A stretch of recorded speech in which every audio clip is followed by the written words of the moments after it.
lakini wameshauandikia kwamba bwana, uwanja unapishwa matengenezo na umeshafungiwa.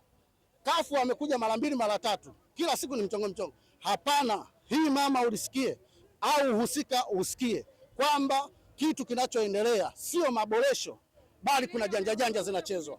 Kwa hiyo ni lazima tujue kwamba tunataka kitu gani kwenye mpira wetu.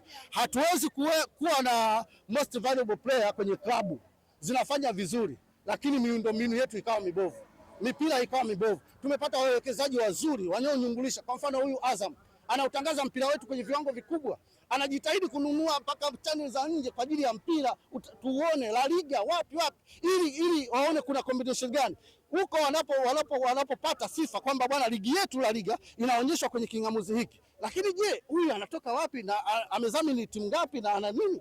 Unaona, kwa hiyo kitu inayosababisha sisi kuweza kudrop kwenye mpira wetu miundombinu.